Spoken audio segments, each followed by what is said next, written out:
Bapak dan Ibu Shalom. Kita saat ini tema bulanan yang kita terima dari LPJ yaitu penderitaan menyembuhkan dan meneguhkan iman. Tema mingguan bersorak dan memuji Allah dalam penderitaan.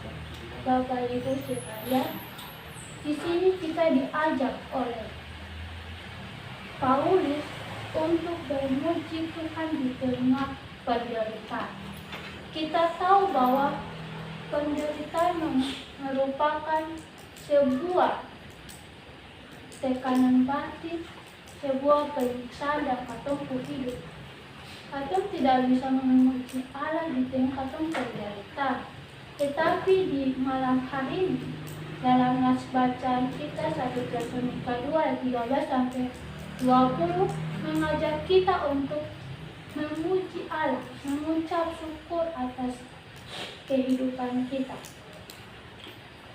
Tema kita di malam hari ini berbicara bahwa bersorak dan memuji Allah dalam penderitaan.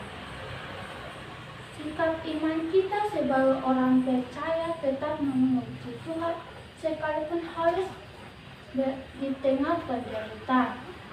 Memang hidup kita di tahun 2022 ini merupakan hidup yang susah, hidup yang penuh dengan penderitaan dan masalah paling banyak dalam katong hidup.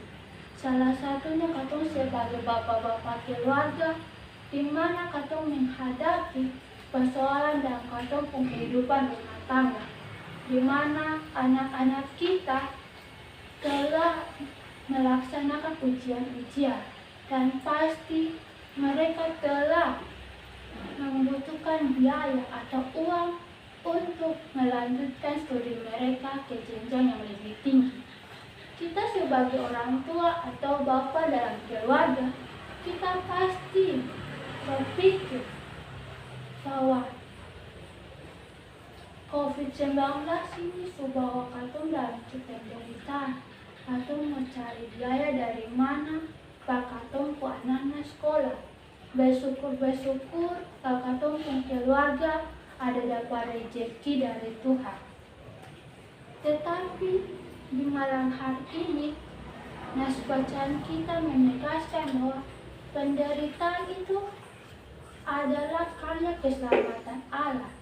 Jadi setiap dalam penderitaan kita harus memuji dan memuji Allah lewat penderitaan itu, di mana kesetiaan kita diuji oleh Tuhan. Dalam nas bacaan ini 1 Tesalonika 2 13 sampai 20 merupakan surat Paulus tentang ucapan terima kasihnya kepada jemaat di Tesalonika, di mana jemaat di Tesalonika ini merupakan jemaat yang terdapat penganiayaan, ancaman dari sesama bangsanya, mana di jemaat Tesalonika ini mayoritas agamanya itu Yunani dan juga sebagian dari Yahudi, mana iman mereka diuji oleh Allah. Apakah kesetiaan mereka terhadap Allah di tengah penderitaan mereka? Apakah mereka terus percaya kepada Allah? Disitulah jemaat Tesalonika diuji.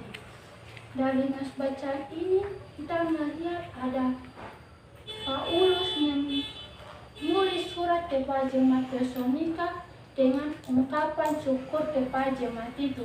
Di tengah penderitaan mereka, ancaman dari sesama bangsa mereka, mereka tidak pernah putus asa.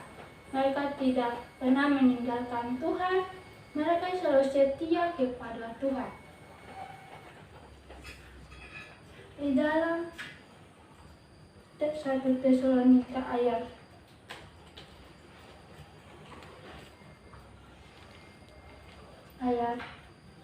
13, dan karena itulah kami tidak putus-putusnya mengucap syukur juga kepada Allah, sebab kamu telah menerima firman Allah yang kami beritakan itu bukan sebagai perkataan manusia, tetapi dan memang sungguh-sungguh demikian sebagai firman Allah.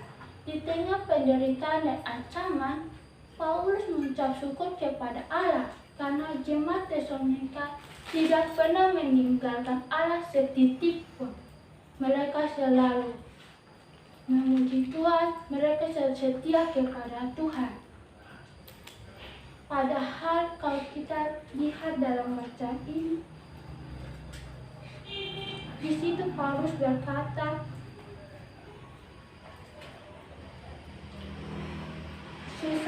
bahkan orang-orang Yahudi itu telah membunuh Tuhan Yesus tanpa nabi-nabi dan telah menganiaya kami. Di situ dibilang bahwa sesama bangsa mereka menganiaya mereka dan telah membunuh Tuhan Yesus. Tapi apa yang mereka rasakan? Di tengah penderitaan, ancaman terhadap keimanan mereka kepada Tuhan, mereka diuji untuk menumbuhkan iman mereka. Tetapi Allah tidak pernah meninggalkan mereka. Di sini menegaskan bahwa Rasul Paulus tetap bersyukur dan bersukacita memuji Allah dalam Kristus atas semua pengalaman imannya. Karena bagi Paulus, pada dia memberitakan firman Tuhan di jemaat Tesalonika ini, mereka tetap memegang firman Tuhan itu sebagai pegangan hidup mereka, bukan hanya sekedar perkataan, tetapi juga melaksanakan dalam kehidupan mereka setiap hari, di mana kita bisa melihat bahwa mereka selalu setia kepada Allah. Dari ini kita dapat belajar bahwa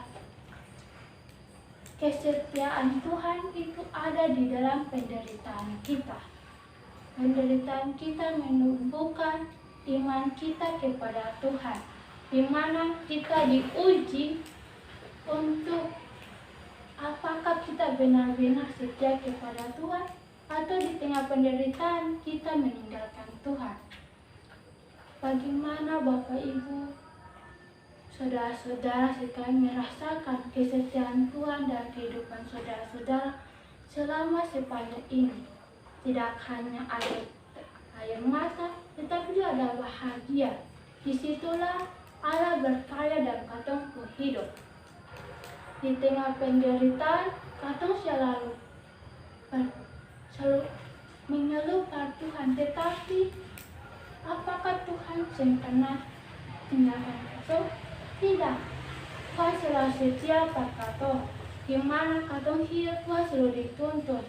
Tuhan selalu percaya bahwa katong akan tetap menjadi murid-murid Tuhan yang setia. Di tengah masalah dan cobaan yang katong alami, jangan sekali-sekali pernah meninggalkan Tuhan. Karena Tuhan tidak pernah meninggalkan umatnya, setitik pun, sedikit pun.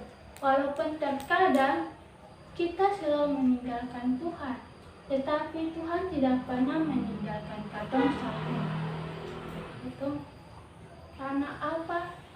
Tuhan selalu percaya bahwa anak-anaknya akan terus kembali kepadanya dan memohon belas kasihan. Karena Tuhan adalah Maha Penyayang.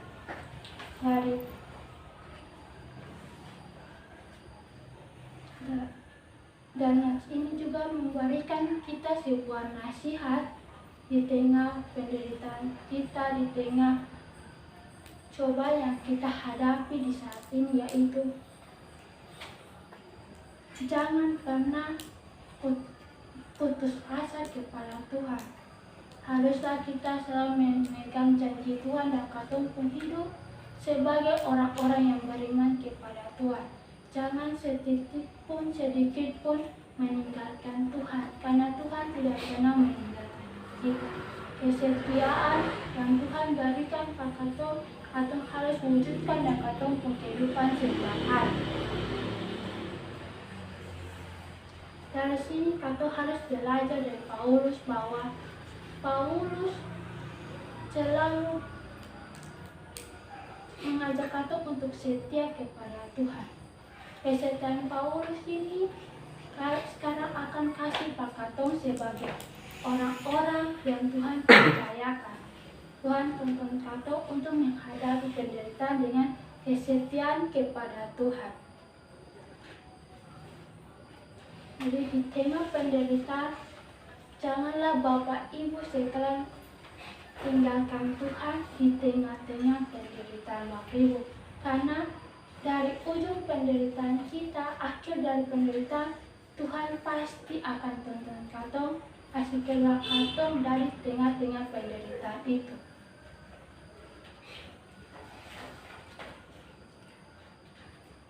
Karena penderitaan itu adalah ujian di mana katong akan mendapatkan iman kita kepada Tuhan. Di mana iman kita kepada Tuhan di tengah penderitaan itu akan membuahkan hasil, yaitu keselamatan dari Tuhan. Yaitu dengan kita akan bahagia di ujung penderitaan itu, terlepas dari penderitaan yang katong alami.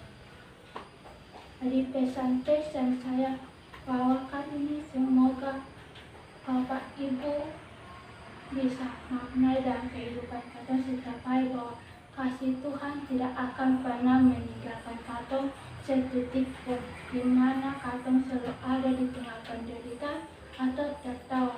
Tuhan akan pasti menuntun katong di segala kehidupan katong, proses hidup di tengah Bapak Ibu semua. Karena Tuhan adalah Tuhan yang Maha Kasih, Tuhan adalah Tuhan yang Maha memelihara katong di tengah katong hidup ini. Semoga Bapak Ibu selalu setia dalam Tuhan dan berkarya dalam Tuhan. Semoga Tuhan tetap katong dalam katong proses hidup dan pergumulan katong semua. Amin. Ini katakan meresponnya dengan mari kita